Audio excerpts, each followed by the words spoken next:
Olá, aqui é o pastor Marcelo Teófilo em mais um Som de Graça, mais uma oportunidade para estarmos juntos, celebrando a vida, estarmos juntos estudando a palavra do Senhor, buscando cada dia mais parecer com o Senhor Jesus Cristo. Minha expectativa, minha oração é que você esteja participando ativamente e agradeço por você ter se inscrito, agradeço porque você está de alguma maneira compartilhando com seus amigos e amigas e o número de inscritos tem aumentado. Quero agradecer, portanto, a você por isso. Não esqueça de deixar aí o seu like, né? Se você gostou, se está sendo relevante para você, se está edificando a sua vida, receba para o seu coração e também repasse para outras pessoas. Vamos servir como facilitadores, como construtores de pontes para abençoar vidas. Esse é o objetivo do canal Som de Graça. E para mim é um privilégio poder estar aqui com você. E nessa sexta-feira de feriado e chamado Semana Santa, né? Sexta-feira da Paixão, e por que não aproveitarmos essa oportunidade para estarmos pensando na Palavra de Deus. João capítulo 19, quero te convidar. Poderia ler em outros evangelhos, eu entendi de separar esse versículo aqui para nós estarmos conversando durante alguns minutos aqui por esse canal. João capítulo 19, versículo 30, que é o ápice, que é o momento final, vamos dizer assim, da obra de redenção do Senhor Jesus, né? Ele está no Monte Calvário, ele está no monte chamado Caveira, está dependurado no madeiro, cruelmente açoitado, machucado, desfigurado realmente, e não tinha formosura nenhuma naquela cena. E chega esse momento aqui que João, que está ali, versículo 27, 26, 27, demonstra, que João estava ali testemunhando aquele momento ao lado de Maria, mãe de Jesus. E chega nesse ponto aqui, Jesus diz, e quando Jesus tomou o vinagre, João informa isso para nós, de que quando Jesus tomou o vinagre que foi oferecido para ele, ele disse, está consumado. Palavra que é tetelestai, está pronto, está consumado, está pago. A dívida foi paga. E inclinando a cabeça, entregou o Espírito. Outro evangelista vai dizer que ele declarou nesse momento, Pai, em tuas mãos eu entrego o meu Espírito. Esse momento aqui é um momento crucial para a vida de todo ser humano, para todos nós. Esse é um momento crucial para a economia do Deus Trino. Porquanto, antes que houvesse o haja luz, muito provavelmente houve o haja cruz, né? Como já bem colocou Ariovaldo Ramos. Porque o apóstolo Paulo vai informar para nós, vai dizer para nós, que o Cordeiro está morto desde antes da fundação do mundo, né? Pedro também fala sobre isso. Então nós temos esse mistério tremendo de que o projeto sempre esteve pronto na mente de Deus. E Gênesis capítulo 3, versículo 15, nós temos ali o que a teologia vai chamar de proto-evangelho, né? E é o broto, é o primeiro momento em que nós temos informação acerca dessa profecia, dessa promessa de que a estultícia humana não ficaria largada à sua própria sorte, mas que o Criador, o bom Pai do céu, não iria nos abandonar, pelo contrário, iria providenciar uma saída para nós. E a solução para isso era a morte, porque o salário do pecado é a morte. E ele baixou esse decreto. Portanto, como ele mesmo vai usar os profetas ao longo do Antigo Testamento, ficou muito claro que a alma que pecar, essa morrerá. O salário do pecado é a morte, sentenciou o apóstolo Paulo depois de fazer a leitura do Antigo Testamento, olhar para Jesus e dizer claramente: o salário do pecado é a morte, mas o dom gratuito de Deus é a vida eterna. E nada disso faria sentido se não tivesse esse momento aqui, daquela sexta-feira fatídica de há mais de 2000 anos atrás, quando o Rei dos Reis, o Senhor dos Senhores, o Deus encarnado, chegou a esse momento crucial para declarar: está consumado, está pronto, está resolvido.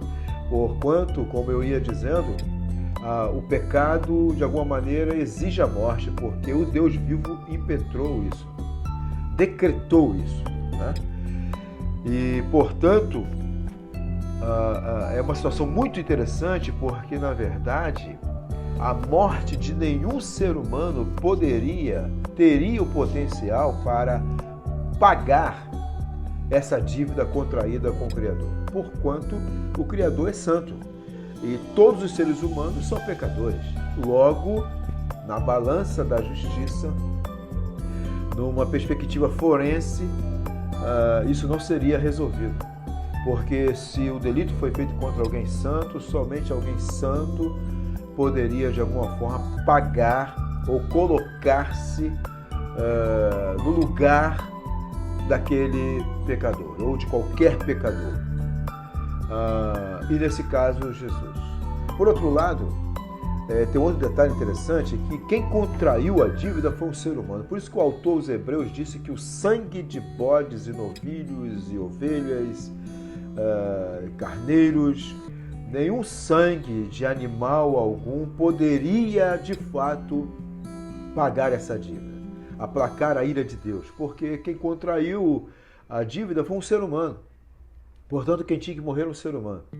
Mas todo e qualquer ser humano que pudesse morrer não iria pagar, porque é pecador. Então, como resolver isso?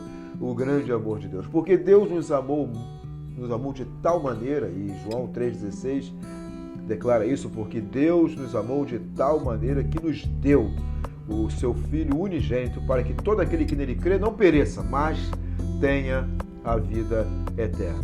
Então, eis aí o Monte da Caveira, o Monte Calvário, né? E lá 3 cruzes, mas convido você a contemplar a mais alta, a do meio, a de Jesus, e olhar nessa cena dantesca, feia, esquisita, absurda, loucura para muitos, mas ao mesmo tempo você perceber uma obra de justiça e uma obra de amor.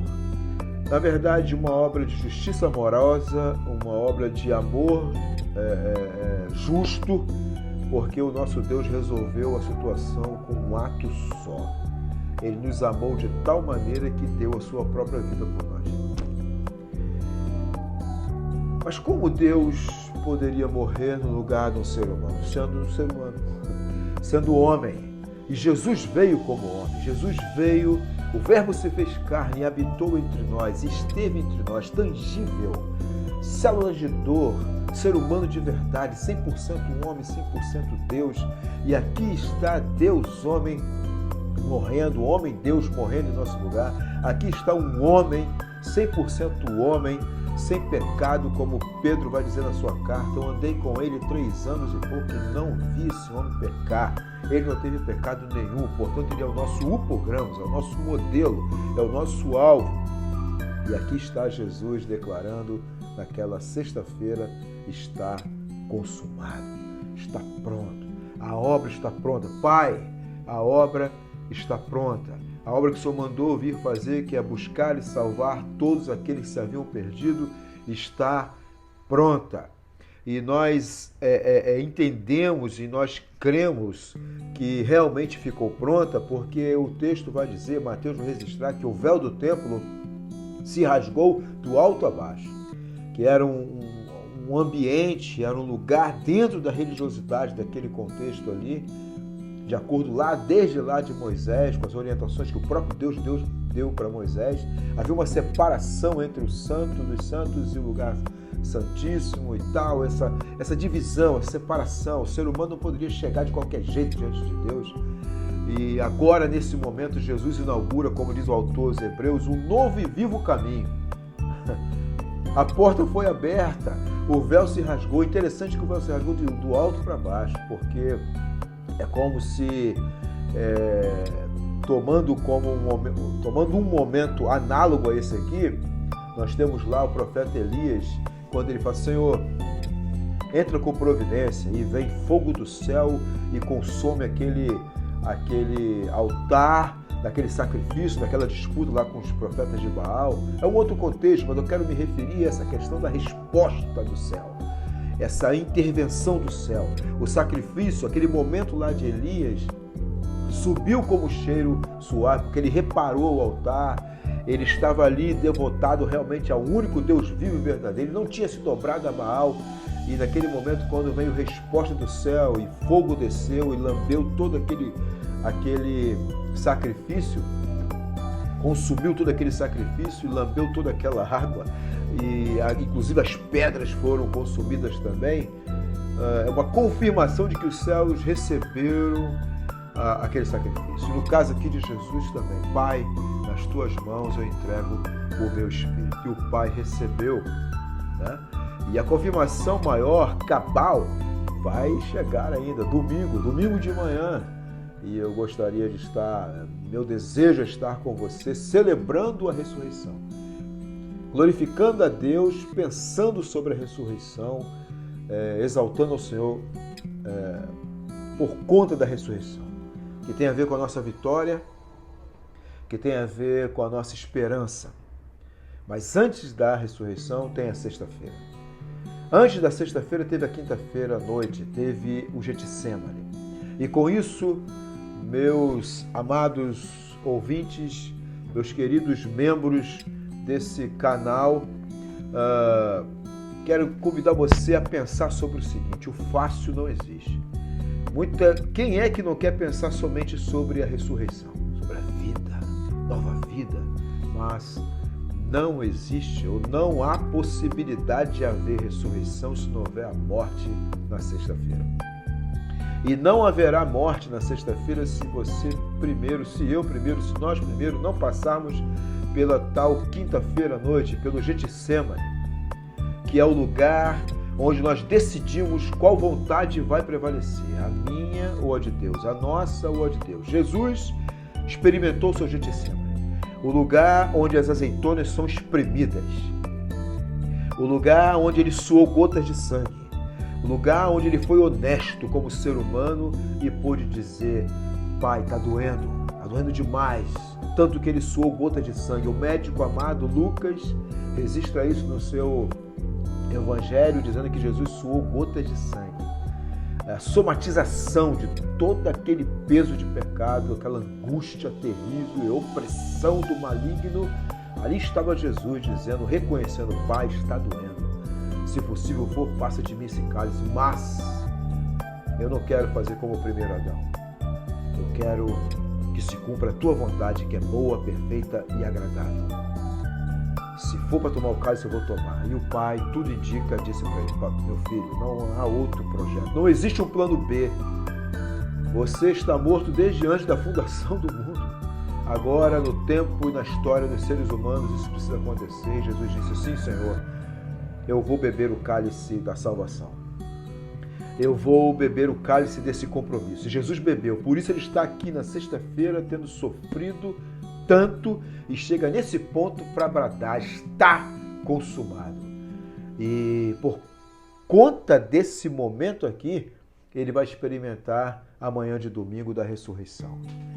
Você com certeza quer uma nova vida, você quer esperança, você quer solução, você quer essa sensação realmente de vitória.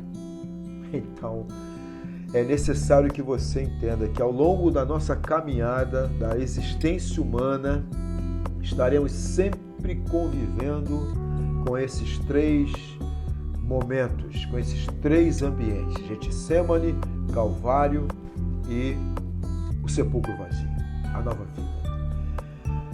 E eu gostaria que você pensasse comigo, que você trabalhasse a sua mente e o seu coração com a seguinte questão. Nossa tendência é focar logo no domingo de manhã, na solução do problema. Nós queremos ver logo a coisa pronta, mas princípio bíblico, princípio da vida, princípio do próprio Deus, há um caminho.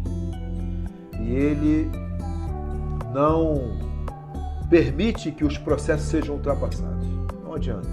Vamos ter que enfrentar o Getsemane, suportar a dor, dizer não para o nosso próprio eu, declarar a nossa vontade de fazer a vontade de Deus, se posicionar diante de Deus, sujeitar-se a Ele, submeter-se a Ele e permitir que o Espírito Santo nos conduza para esse momento crucial em que o nosso eu possa morrer com Cristo para que possamos depois experimentar a nova vida com Jesus. Eu espero que você decida isso. Eu espero que nessa sexta-feira em que o mundo para, em tese, para pensar sobre essa obra maravilhosa de Jesus, mas que para muitos isso pode ser corriqueiro, mas que para mim e para você seja realmente uma oportunidade para reflexão e permitirmos que o Espírito Santo nos conduza, lembrando-nos do quanto Jesus sofreu por nós, e para que nós hoje tivéssemos vida e vida com abundância, Ele deu a sua vida. E se nós queremos de fato termos um relacionamento com Ele real, sermos membros do reino de Deus e andando nesse mundo e fazendo a diferença, vamos precisar, como Jesus, suportar o Getsemane, dizer não para a nossa vontade, aceitar o caminho da cruz, negarmos o nosso eu, tomarmos a nossa cruz, crucificarmos o nosso eu e sermos um crente, Gálatas 2:20, sermos um crente 220. Vivo não mais eu, mas Cristo vive em mim. Que seja assim em nome de Jesus, porque se você morrer com Jesus, se você se maravilhar pelo fato de Jesus não ter desistido, ter ido até o final e chegar nesse momento de consumar todas as coisas, e na consumação da obra de Jesus está a nossa vitória. Se você entende isso, como diz o apóstolo Paulo em 2 Coríntios capítulo 5, que esse amor maravilhoso de Deus te constranja, me constranja, nos constranja a estarmos olhando para Jesus, autor e consumador da nossa fé. E nesse sentido, ao fazer isso, termos a certeza de que assim como Ele ressuscitou, nós também ressuscitaremos. O poder da ressurreição já está em nós, está em mim, está em você. Portanto, em nome do Senhor Jesus, não esmoreça, não desista da vida. Deus tem a última palavra para mim e para você. Se Ele não colocou um ponto final na sua vida, ainda que as circunstâncias sejam adversas, complicadas, ainda que você não esteja vendo nenhuma possibilidade de mudança, creia. Ele é fiel e Ele é poderoso para reverter toda e qualquer situação.